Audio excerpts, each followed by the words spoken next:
하나님의 말씀 함께 보겠습니다. 신약 성경 요한계시록 3장 1절에서 6절까지의 말씀입니다. 요한계시록 3장 1절에서 6절까지의 말씀을 제가 봉독해 드리겠습니다. 사대 교회의 사자에게 편지하라. 하나님의 일곱 영과 일곱 별을 가지신 이가 이르시되 내가 내 행위를 아노니 내가 살았다 하는 이름은 가졌으나 죽은 자로다. 너는 일깨어 그 남은 바 죽게 된 것을 굳건하게 하라. 내 하나님 앞에 내 행위에 온전한 것을 찾지 못하였노니 그러므로 내가 어떻게 받았으며 어떻게 들었는지 생각하고 지켜 회개하라. 만일 일깨지 아니하면 내가 도둑같이 이르리니 어느 때에 내게 이르는지 내가 알지 못하리라. 그러나 사대에 그 옷을 더럽히지 아니한 자 몇 명이 내게 있어 흰 옷을 입고 나와 함께 다니리니 그들은 합당한 자인 영고라. 이기는 자는 이와 같이 흰 옷을 입을 것이요 내가 그 이름을 생명책에서 결코 지우지 아니하고 그 이름을 내 아버지 앞과 그의 천사들 앞에서 시인하리라. 귀 있는 자는 성령이 교회들에게 하시는 말씀을 들을지어다. 아멘. 오늘은 교회 세움행전 5번째 시간으로 항상 깨어있는 교회라는 제목으로 함께 말씀을 나누고자 합니다. 예수님은 소아시아 7교회를 향하여 보낸 모든 편지에 그 편지 말미에 동일한 문구 하나를 적어 두셨습니다. 그러니까 7개의 편지마다 그 마지막에는 동일한 한 문장이 있는데요. 그 문장이 뭐냐면 이 말씀입니다. 귀 있는 자는 성령이 교회들에게 하시는 말씀을 들을지어다. 예수님께서 이 구절을 넣은 이유는 이 편지가 그 편지를 읽는 자들로 하여금 자신을 깨우는 영혼의 알람으로 들리길 원하셨기 때문입니다. 귀 있는 자는 성령이 교회들에게 하시는 말씀을 들을지어다. 우리가 아침에 여러분들 중에 이제 알람을 듣고 깨어나신 분들이 있을 터인데요. 여러분들 옆에서 알람이 울렸을 때 그 알람의 소리가 나를 깨우는 알람이 아니다라고 할 때는 그 알람의 소리가 아무리 울려도 그 알람 소리에 반응하지 않습니다. 그냥 꺼버리거나 무시해 버립니다. 그런데 내가 일어나기 위해서 맞춰놓은 알람이 울릴 때에 그 알람에 우리는 반응하고 우리의 몸을 일으키게 됩니다. 주님께서 이 소아시아 교회에 편지를 보내면서 이 편지의 말씀이 누군가를 위한 알람이 아니라 너를 위한 알람, 이 교회를 향한 알람, 그리고 나를 깨우는 알람, 내 자신을 깨우는 알람이 되면 좋겠다라는 마음으로 그 편지를 하나둘씩 기록해 나간 것입니다. 그러한 주님의 의도가 가장 짙게 깔린 편지가 있다면 그것은 오늘 우리가 살펴본 사대 교회를 향하여 보낸 편지입니다. 이 사대 교회는 지금 영적인 잠에 깊이 빠져 있기에 주님은 그 교회를 깨우기 위해서 이 편지를 알람의 역할로 그들에게 보내셨습니다. 그러다 보니 주님의 말씀은 첫 절부터 아주 강한 어투로 시작됩니다. 본문 1절의 말씀은 이렇게 시작됩니다. 사대 교회의 사자에게 편지하라. 하나님의 7영과 7별을 가지신 이가 이르시되 내가 내 행위를 아노니 내가 살았다 하는 이름은 가졌으나 죽은 자로다 라고 말씀합니다. 내가 내 행위를 아노니 내가 살았다라고 하는 이름은 가졌지만 내 교회는 지금 죽어가고 있다라고 하는 그 말씀을 사대교회에, 성도들에게, 교회에 보낸 것입니다. 이런 편지를 보내는 자가 누구인지, 예수님이 누구인지를 먼저 오늘 본문에서 설명을 하죠. 7영과 7별을 가지신 이라고 예수님이 자신을 소개합니다.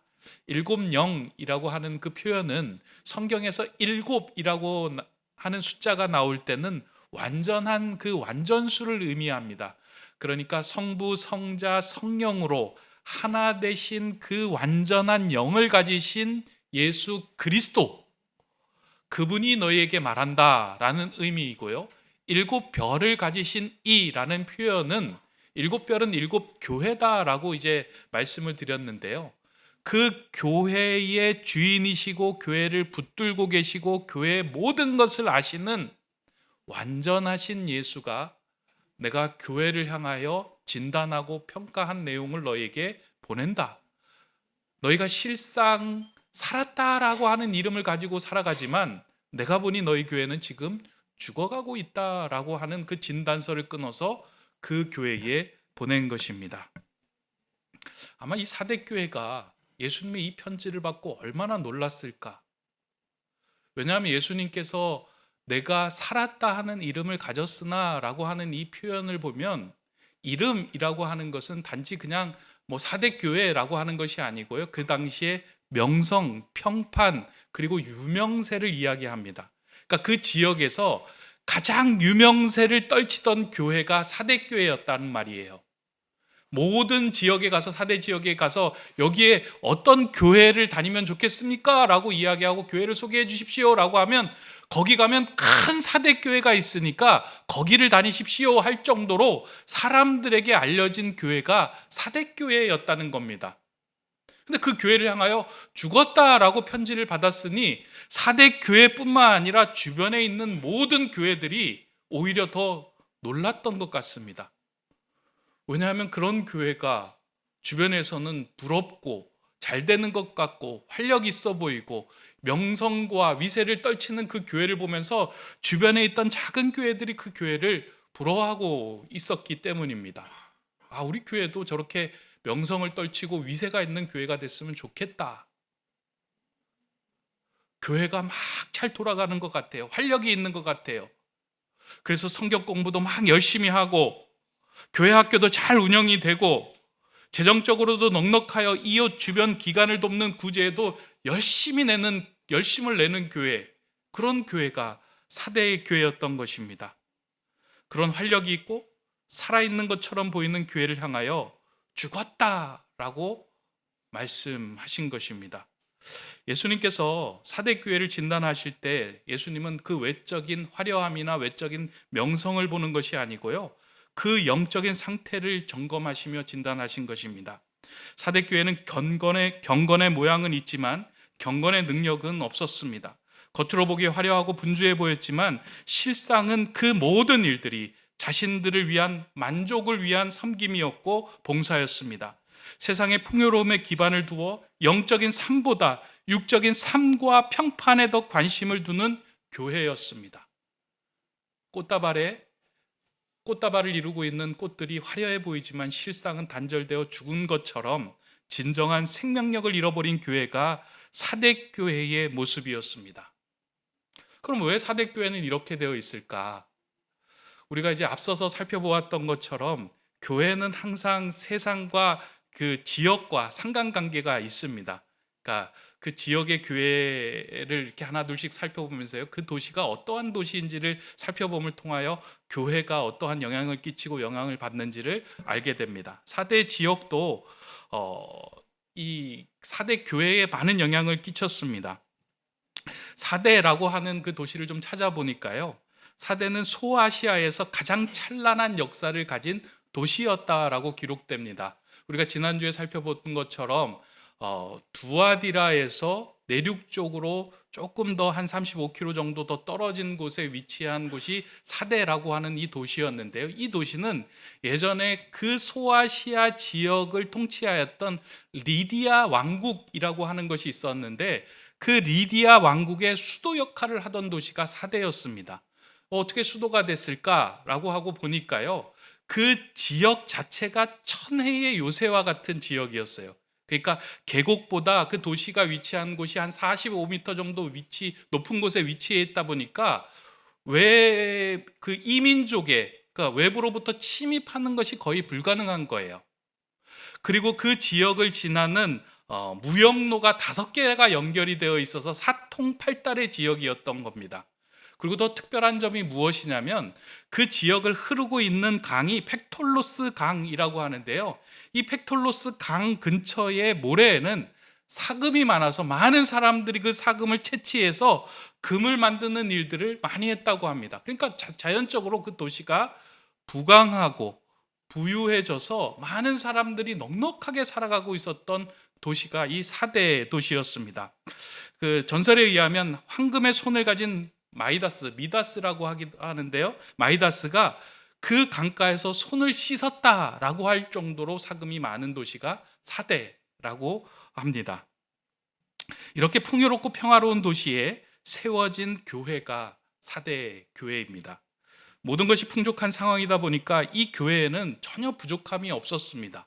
그러니까 재정적으로 넉넉하고요. 모든 사람들이 다 풍성함을 누리며 살았습니다. 그러다 보니 하나님을 향한 절실함과 거룩한 열정이 조금씩 사라지면서 영적으로 느린 침식이 그 교회 가운데 이루어지게 된 겁니다. 여러분들도 한번 생각해 보세요. 우리의 삶 속에서 하는 일마다 잘 되는 거예요.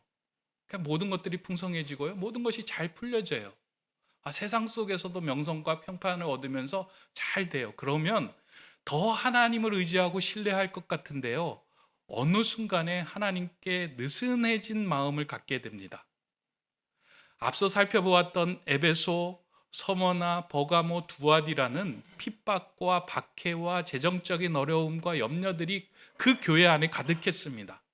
문제가 있었지만 그들은 어떻게든 주님과 떨어지지 않게 하기 위해서 최선을 다해서 그 신앙을 지키고 믿음의 삶을 살았습니다. 근데 그런 교회와 달리 사대 교회는 넉넉했던 거예요. 그래서 그들은 생각했어요. 야, 우리는 복받은 교회다. 하나님이 교회에 이렇게 복을 주시냐? 세상적으로 어렵고 힘든 사람들, 그리고 복받을 사람들, 그러면 우리 사대 교회 와라. 너희들이 세상에서 원하는 모든 복을 너희에게 줄 것이다 라고 할 정도로 넉넉하고 풍성한 교회였습니다. 그런데 명성은 얻었을지 모르지만, 사람들이 그것을 위해서 모여들었을지는 모르지만, 그 교회에는 명성은 올라가는 대신 영성은 식어져 갔습니다. 예수님은 그 교회가 영적으로 잠이 들었음을 이야기하며 깨우기 위해 편지를 보낸 것입니다. 세망의 길을 걷고 있는 사대 교회를 깨우기 위하여 그 편지를 써서 보낸 겁니다. 저희 집에 가면 제가 이제 성경도 보고 책도 보고 또 앉아서 쉬기도 하는 서재가 아주 작은 구석에 하나 이제 마련되어 있는데요. 이제 그 서재를 중심으로 이제 오른쪽 왼쪽에 이렇게 책이 꼽혀 있는데, 왼쪽에 보면 이제 책을 몇 권을 꼽아놨는데 그 책 중에 제 눈에 잘 보이게 꼽아둔 책이 한 권 있습니다. 에드워드 기번이 쓴 로마 제국 쇠망사라고 하는 책입니다. 이게 250년 전에 영국이 대영 제국으로 최전성기를 달리고 있을 때 에드워드 기번이라는 사람이 로마 제국 쇠망사라는 것을 출간하면서 이 영국에 좀 경고를 울리고 싶어서 이 책을 쓰게 된 것입니다. 이 책의 저자인 기번은 거대한 제국을 이루었던 로마가 어떻게 쇠망하여 가는지를 보여주면서 영국이 교훈을 얻기를 바라는 마음으로 역사적인 자료를 철저히 고증해 나가면서 집필을 하게 됩니다. 1776년에 펜을 들었는데 12년에 걸쳐서 철저한 역사적인 고증을 거치며 로마에 대해서 깊이 들여다보며 12년 동안 계속해서 써나가다가 1788년도에 이 책을 완성하게 됩니다. 이후에 로마에 관한 글을 쓸 때 이 기번이 쓴 이 로마 제국 쇠망사를 다 도움을 얻고 교과서처럼 활용하기도 합니다. 이 책에서 기번이 이야기하는 것은 로마가 쇠망한 이유가 여러 가지가 있는데, 그 모든 이유를 자세히 들여다보면 외부에 거대한 제국이 생겨서 외부의 침입으로 망한 것이 아니라 내부의 문제 때문에 인해서 로마가 쇠망의 길을 걷게 되었다라고 이야기합니다. 그러면서 이제 5가지 그 이유를 이야기하는데요. 그 가운데 하나가 무엇이냐면 종교의 부패와 타락 때문이었다라고 이야기하는 거예요. 거대한 도시와 나라가 망하게 된 것이 종교와 부패와 타락이었는데, 그 부패와 타락의 원인이 무엇이냐? 기독교가 로마의 국교로 공인되면서 더 이상 핍박을 받지도 않고 나라의 지원을 받게 되면서 생명력을 잃고 영성을 잃고 부패하게 되면서 그렇게 되었다라는 겁니다. 그 당시에 교회는 명성을 얻었습니다. 외형적으로는 화려해졌습니다. 그러나 실상은 영성이 사라지고 영적인 잠에 들고 만 것입니다. 기본은 이러한 내용을 기록해 나가면서 그 대영 제국이 최고의 전성기를 맞이하고 있지만 나라가 깨어있지 않으면, 또한 그 나라 안에 있는 교회가 깨어있지 않으면 그 쇠망의 길을 갈 것이다 라고 하는 경종을 울린 것입니다. 그 당시에 영국의 국교였던 성공회 역시 권력과 부에 취해서 명성은 높아졌지만 영성이 사라지고 있음을 따끔하게 지적한 것입니다. 그런데 이러한 경고와 알림 소리가 있음에도 불구하고 깨어있지 못한 영국은 기본의 경고대로 1세기 만에 새망의 길을 이제 걷게 됩니다. 주님께서 사대 교회에 편지를 보내신 이유는 하나님과 느슨해져서 점점 더 새망의 깊은 골로 빠지지 않기를 바라는 마음으로 경고의 알림으로 보내신 편지입니다.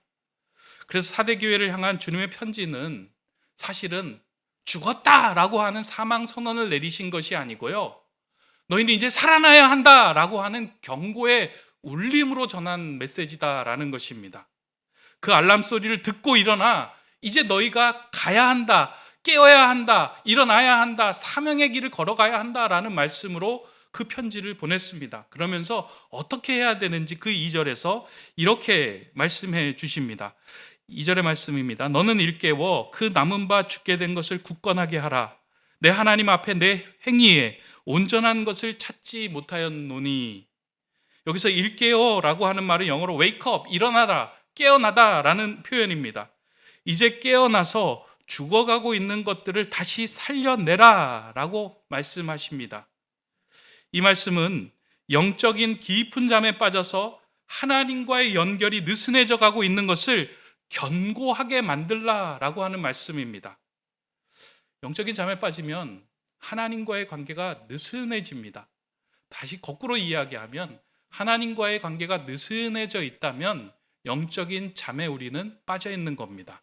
근데 이 하나님과의 관계가 느슨해졌다라고 하는 것을 어디서 알 수 있냐면 하나님께 나아가는 모든 통로에 대한 예배, 말씀, 기도, 찬양, 이 모든 것들이 우리로 하여금 그 어떤 울림이나 감격이나 감동이나 은혜로 다가오지 않는다는 거예요.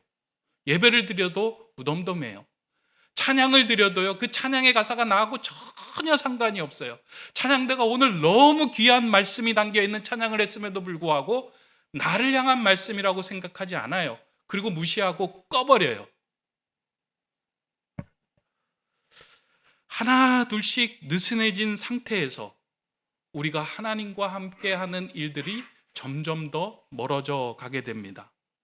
예수님은 이런 영적인 깊은 잠에 빠져서 모든 것들이 하나둘씩 사라져가는 그것을 그냥 놔두지 말고 다시금 굳건하게 하라고 권면하신 말씀입니다.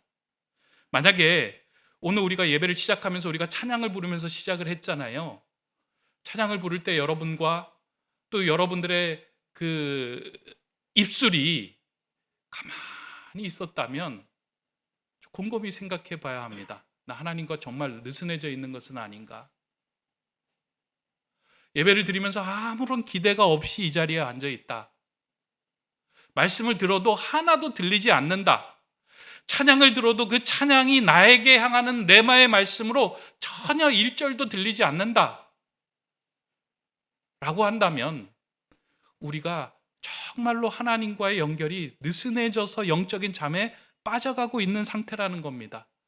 그런데 하나님께서, 예수님께서 말씀하신 것이 무엇이냐면 너는 일깨어 남은 바 죽게 된 것을 굳건하게 하라라고 이야기하는 거예요. 그 코드가 점점 빠져가고 있는 것을 코드를 꼽으라는 거예요.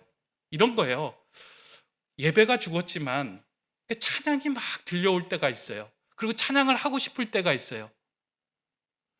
찬양이 입에서 나오지는 않지만 기도해야 되겠다 하는 기도의 마음이 생길 때가 있어요.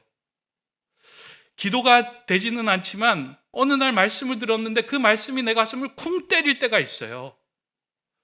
말씀이 들리진 않지만 그냥 예배의 자리에 와서 주님을 그냥 생각을 했는데 그 예배가 기대가 되고 은혜가 되고 눈물이 주르륵 흐르는 그런 상황을 경험할 때가 있어요.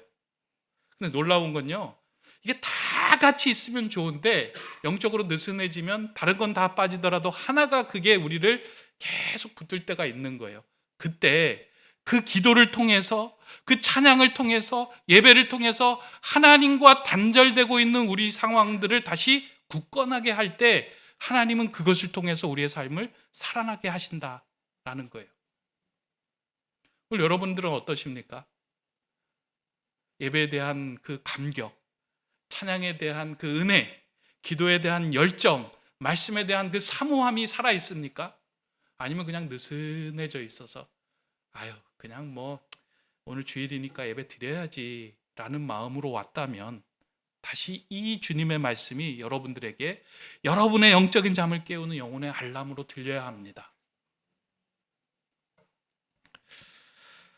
그렇게 남은 것을 굳게 붙들고 주님께 연결될 때 주님은 우리로 하여금 영적으로 풍성한 열매, 영성이 살아있는 삶을 살아가게 만드실 겁니다.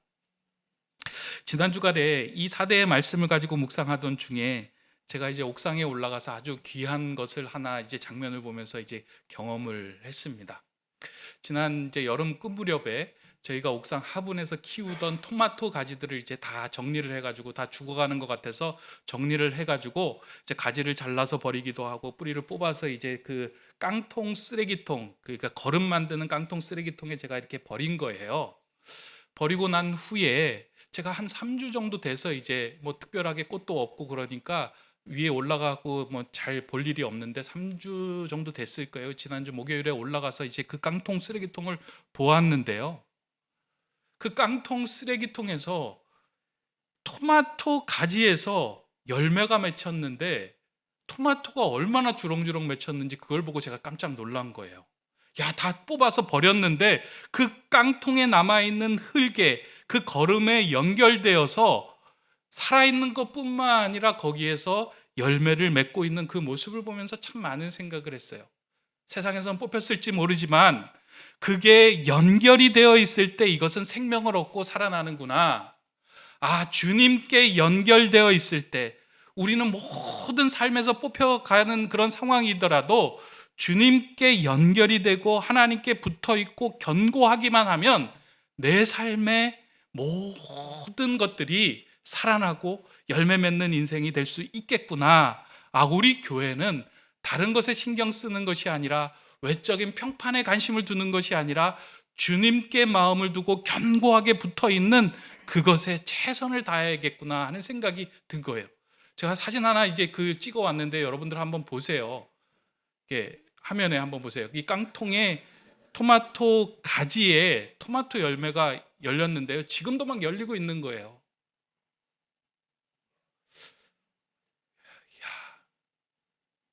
저는 여러분들에게 일깨워 남은 바, 그것이 기도일 수도 있고요, 예배일 수도 있고요, 찬양일 수도 있고요, 말씀일 수도 있고요, 그 어떤 것일 수도 있는데 그것에 뿌리를 두고 주님께 연결되기를 소망합니다. 그럴 때 하나님께서 여러분에게 정말 살아있는 영성으로 열매 있는 삶으로 여러분들에게 열매를 맺게 하실 것입니다.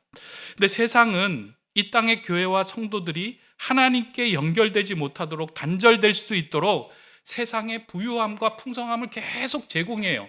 사대교회에 제공한 게 그 부유함과 풍성함이었어요. 더 이상 기도하지 않아도 찬양하지 않아도 내 삶은 괜찮다라고 생각했는데 주님이 말씀한 거예요. 살아있다 하는 이름은 가졌으나 실상 영성은 죽어간다. 너 죽었다.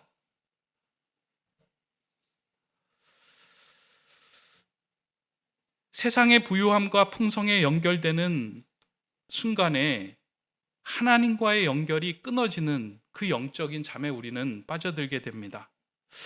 왜냐하면 세상에서 연결을 하여서 얻는 열매들은 그 열매를 먹으면 먹을수록 갈증이 나게 하는 바닷물과 같습니다. 여러분들 세상에서 여러분들에게 연결되어 여러분들에게 주는 열매들이 있을 거예요. 어떤 것이든지 세상과 연결되었을 때도 열매를 우리에게 줘요. 근데 그 열매는 우리로 하여금 만족을 느끼게 하는 것이 아니고요, 계속 그 더 많은 것들을 탐하게 하는 갈증을 내게 하는 것이라는 거예요. 그 갈증을 내게 함으로 하나님과의 관계를 느슨하게 만들고 관심을 두지 않게 돼요. 그래서 어떤 분이 이렇게 얘기해요. 목사님, 저는 너무 하나님께서 은혜를 주셔서요, 기도할 필요가 없어요. 기도할 제목이 없어요. 너무 감사한 일이죠. 근데 속으로는 그렇게 생각해요. 기도하지 않으면, 하나님을 붙들지 않으면 영적으로 느린 침식을 통하여 영적인 잠에 빠질 텐데.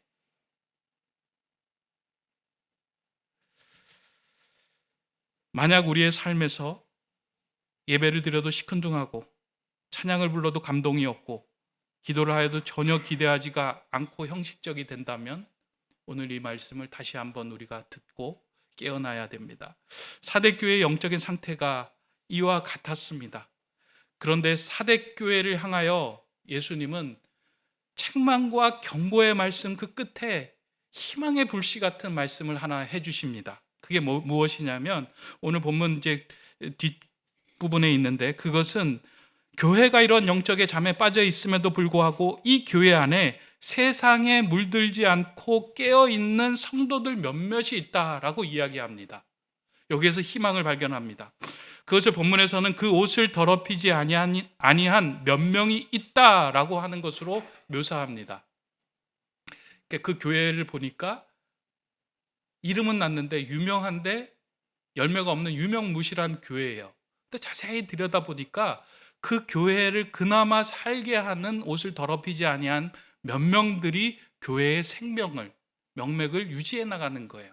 예수님은 그것을 주목하고 계시는 거예요. 근데 이 옷을 더럽히지 아니한다, 이 표현은요, 그 4대 지역의 그 도시에 가지고 있는 특성을 보면 이게 이해가 되는 거예요. 4대 도시 지역은 뭐 금도 유명했지만 염색업이 유명했다는 거예요. 그래서 집집마다 염색하는 집이 그렇게 많았대요. 그래서 아침에 옷을 잘 차려입고 나갔는데 주의하고 깨어있지 아니하면 그 염색 물이 튀어가지고 집에 들어오면 이 염색 물 때문에 옷이 더러워졌다는 거예요.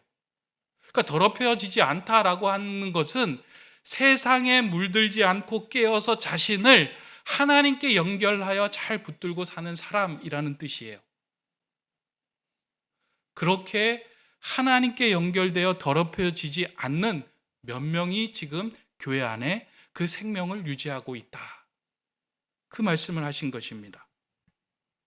교회는 이렇게 세상에 물들지 않은 그 몇 사람을 통하여 영적인 쇄신을 경험하게 됩니다.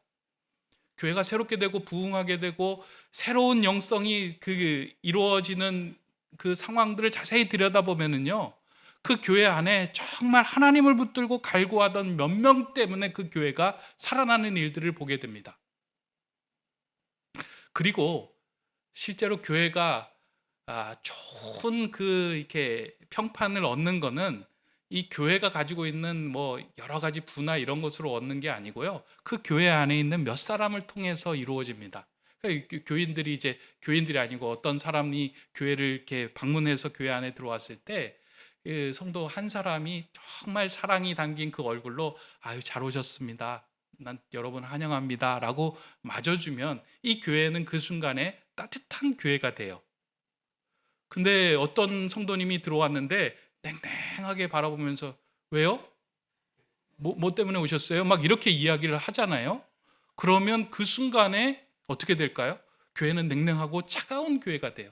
그 한두 사람 때문에. 마찬가지로 한두 사람이 생명을 가지고 있을 때 그 교회는 생명이 있는 교회가 되는데요. 근데 4대 교회에는 이 몇 명이 너무 적었어요. 그럼에도 불구하고 이 몇 명이 있었다라고 주님은 주목하는 거예요.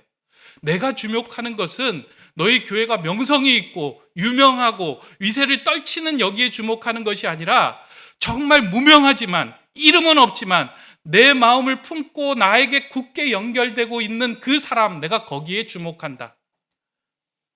그 사람에게 내가 더 귀한 마음을 갖고 있다. 저 이 말씀을 읽는데 우리 높은 데 세움교회에 무명하지만 정말 결실이 있는 무명유실의 그런 성도들이 많이 있는 교회, 그런 교회가 되면 좋겠다 하는 마음이 들었습니다. 여러분들, 노부터 세움교회가 이 목사님이 뭐 이렇게 잘하고 그리고 우리가 재정이 넘쳐서 유명한 교회가 되는 것에 여러분 마음을 두지 마시기 바랍니다. 한 사람 한 사람이 정말 세상에 더럽히지 않는 그 흰 옷을 입고 주님께 연결되어 있는 그 영성이 살아있는 교회로 주님께 주목받는 교회가 되기를 소망합니다. 예수님은 이렇게 이제 4대 교회를 향하여 경고의 알람을 이렇게 울린 후에 이제 마지막으로 그렇게 살아가는 자에게 내가 상급을 주겠다라고 이야기하면서 이제 두 가지를 이야기하면서 오늘 말씀을 맺습니다. 이 모든 것을 이겨낸 자에게 주시는 것 두 가지를 얘기하는데, 하나는 흰옷, 내가 흰옷을 너에게 주어 입게 하겠다. 또 하나는 생명책에 내 이름을 기록하여 지워지지 않게 하겠다라고 그 상급을 얘기합니다. 그러니까 열심히 주님께 붙들고 이 땅에서 승리하며 살아간 자에게 주시는 상급입니다. 제가 이 본문을 읽으면서요, 야, 세상에서 더럽히지 않는 그 옷을 입고 살아가는데 흰 옷을 주는 게 뭔 상급인가? 이왕 주시려면 황금옷 이런 옷을 쫙 주고 뽀대가 나게 그런 걸 빼어 주셔야지 그거 받을만 하지, 왜 흰 옷을 주신다고 했을까? 그런 생각이 들다가요, 문득 이제 그 생각이 났어요. 우리 집사님 중에 한 분이, 목사님 자본주의의 물에 너무 빠졌는데요, 황금에 대해서 너무 좋아하는 거 아니에요? 이런 말씀을 이제 하실까봐 걱정은 되기는 하지만, 하여간 흰 옷보다는 약간 황금 옷을 주셔야지 상 받는 느낌이 나잖아요. 그래서 본문을 계속 들여다보니까 흰 옷을 준다라고 하는 것은 그냥 단지 흰 옷이 아니고요, 이런 의미예요. 흰 옷을 입고 나와 함께 거닐게 하겠다라고 하는 말은요, 세상에 더럽혀지지 않는 자가, 세상에 물들지 않는 자가 예수 그리스도와 함께 다님을 통하여 그가 세상을 물들이는 존재로 삼아주겠다라는 말씀이에요. 그러니까 주님께 연결되어 있는 자가 그 선 자리에서 세상에 영향력을 끼치고 세상을 물들이게 하는 복된 삶을 살게 하시겠다라는 거예요. 여러분, 이 말씀을 아멘으로 받으셔야 됩니다. 여러분들이 선 자리를 세상에 물들여가는 그런 자리가 아니라 주님의 영향력으로 물들여가는 그런 백성으로 너를 삼아주겠다. 이 말씀은 끌어당겨서 오늘을 살아가야 하는 말씀이에요. 오늘 여러분의 선 자리에서 주님과 함께 동행함으로 세상에 물들이는 삶이 아니라 세상을 물들이는 삶이 되게 해 주십시오. 이런 기도를 이 말씀을 통해서 우리가 받아내야 합니다. 또 다른 하나는 생명책에서 지우지 않겠다, 생명책의 이름을 기록하고 그것에서 지우지 않겠다라고 하는 상급을 주시겠다 말씀합니다. 하나님의 생명책에 이제 기록된 사람들이 있는데, 그 생명책에서 이렇게 이 땅에서 살아있는 생명을 가지고 살아간 사람하고 그 이름을 이제 기록을 해놓는 거예요.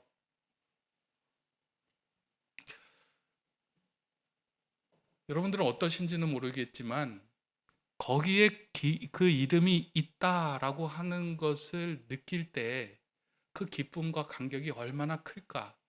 한번 이 생각을 해보세요. 제가 이제 그 대입을 봤을 때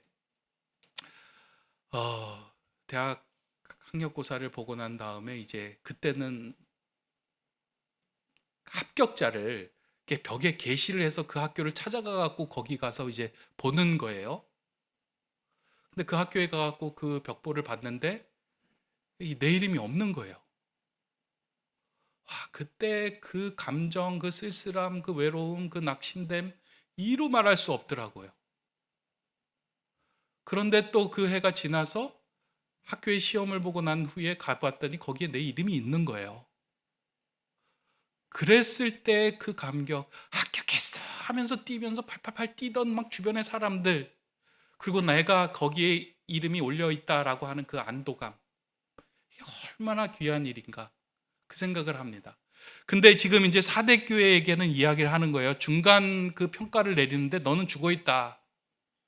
그런데 마지막에 평가를 했을 때는 거기 안에 그 이름이 올라와 있는 거예요. 그렇게 하겠다라고 하는 거예요. 우리 인생에서도 마지막에 주님 앞에 설 때가 있어요. 하나님 앞에 설 때가 있어요. 그때 하나님 앞에 섰을 때 그 생명책을 열어보면서 우리 성도님들의 이름을 불러가며 너는 진짜 생명의 삶을 살았다, 이 이름이 들어있는 것, 이게 얼마나 귀하고 감격스러운 일이겠어요. 저는 오늘 예배하는 여러분들, 우리 높은 듯 세움교회 성도님들의 이름들이 그 생명책에 기록되고 지워지지 않는 은혜를 누리기를 간절히 소망합니다. 축원합니다. 입 다물고 계시는 분들도 계십니다. 이런 말을 했을 때는 그냥 아멘으로 받으셔야 돼요. 하나님, 내가 그런 인생 되겠습니다. 생명책에 내 이름 기록되게 살아있는 생명의 삶을 살겠습니다. 그런 생명책에 기록되시기를 주님의 이름으로 축원합니다. 그 마지막 구절에 주님께서 이렇게 이야기하세요. 그 생명책에 기록된 이름을 보면서 내가 하나님과 천사들 앞에서 그 이름을 시인하겠다. 그러니까 자랑하겠다는 거예요. 이 사람 나하고 나에게 붙어 있어서 이 땅에서 정말 생명의 삶을 살아간 자야 라고 그 앞에서 이 땅에서는 무명할지 모르지만 그 주님 앞에서, 하나님 앞에서, 천사들 앞에서 유명한 자로 삼아주시겠다라는 말씀입니다. 그런 삶을 살아가시기를 간절히 소망합니다. 이제 말씀을 맺습니다. 혹시 오늘 말씀을 들으면서 여러분들 마음의 불편함이나 또 찔리는 마음들이 있었다면 그 마음 무시하지 마시고요. 이건 나하고 상관없는데 괜히 불편하게, 목사님 오늘 또 불편하게 하시네? 이런 마음으로 꺼버리거나 무시하지 마시고요. 나를 위한 영혼의 알람으로 주님께서 말씀하시는구나 들으시며 영적인 잠에 하나님과의 느슨한 관계에 있었다면 다시금 그 남은 바 다른 것을 일깨워서 굳건하게 하는 자리에 서시기 바랍니다. 그리고 기도에, 찬양에, 예배에, 말씀에 다시 한번 집중하시기 바랍니다. 하나님께 붙어있기 위해서, 주님께 연결되기 위해서 그 삶을 무시하지 말고 그것을 굳게 붙들고 일깨워 주님 앞에 귀한 상급을 누리는 저와 여러분 되시기를 간절히 소망합니다. 기도하겠습니다. 사랑의 하나님, 오늘도 4대 교회를 향한 말씀으로 잠든 우리를 깨워주심에 감사를 드립니다. 지금껏 세상의 풍요와 편함에 뿌리를 두고 오직 나의 명성에만 관심을 두며 살았습니다. 이제 다시 주님의 말씀으로 깨어나 이 땅에서는 비록 무명하나 하나님께는 자랑이 되며 내가 선 자리를 주님의 영향력으로 물들이는 살아있는 영성을 가진 주의 교회와 성도가 되게 하여 주시옵소서. 우리의 영혼의 알람이 되신 예수 그리스도의 이름으로 기도드립니다. 아멘.